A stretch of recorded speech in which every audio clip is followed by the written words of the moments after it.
모든 공식적으로 판매되고 있는 발기부전 약은 혈관을 확장시켜주는 약입니다.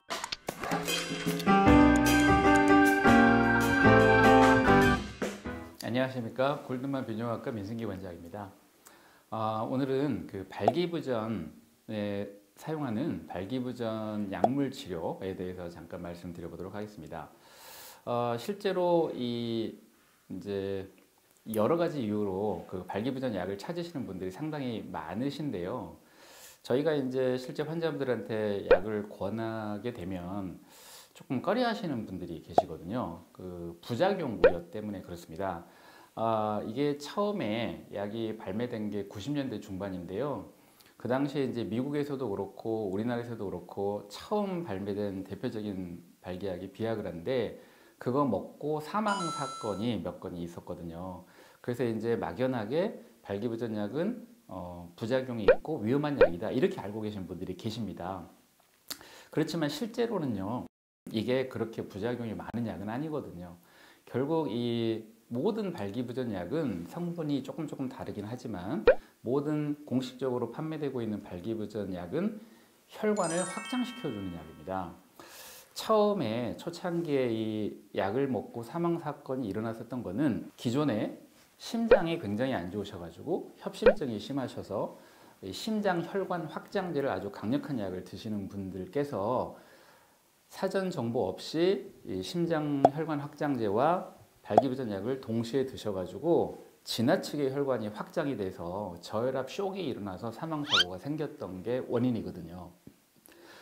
가장 강력한 혈관 확장제, 그 심혈관 확장제 중에 질산염제제라고 하는 게 있습니다. 그래서 그 약을 드시는 분은 공식적으로 발기약을 드시면 안 되게끔 돼 있거든요. 그래서 이제 그런 경우 이외에는 사실 그렇게 크게 부작용이 나타나지는 않습니다.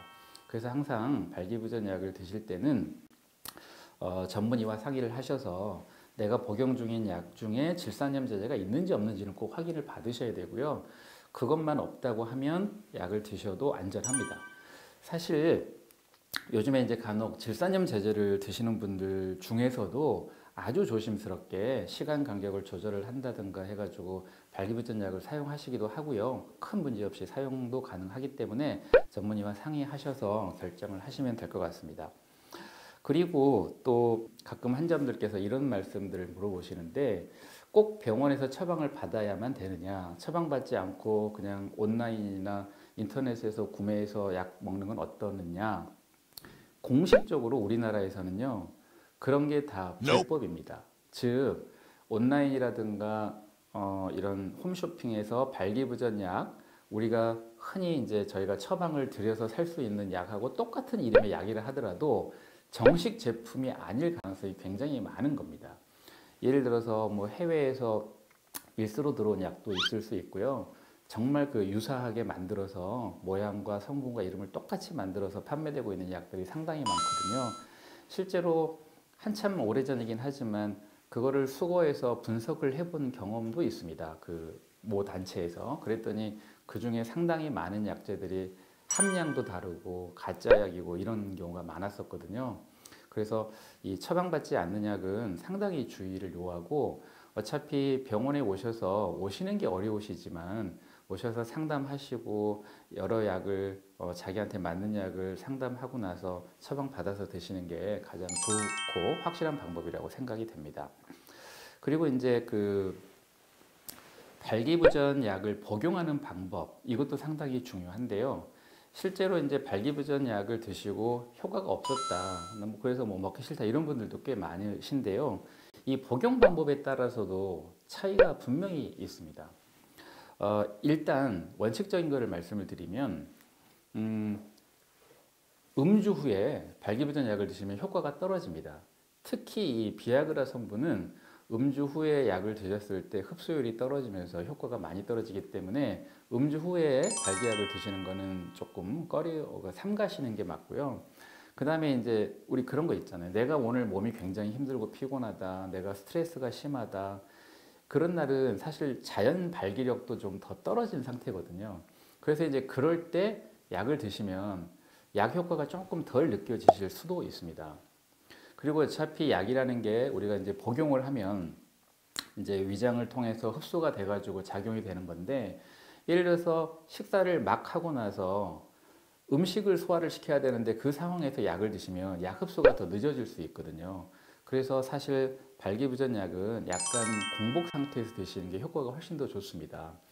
그래서 이제 가끔 발기부전약을 드시고 효과가 없다 하시는 분들은 제가 꼭 그 말씀을 드리는데, 가능하면 그 술기운 없을 때, 그다음에 컨디션과 기분이 좋을 때, 가능하면 공복 상태에서 요럴 때 약을 드시는 게 효과가 조금 더 좋으실 수 있기 때문에 그 점도 한 가지 그 조금 고려해 주시면 좋겠습니다. 그리고 사실 이 발기부전약이 나오는 제형도 굉장히 다양하게 나오거든요. 우리가 이제 보통 약 그러면 되게 물로 이제 삼켜서 먹는 그 정제만 생각을 하시는데요.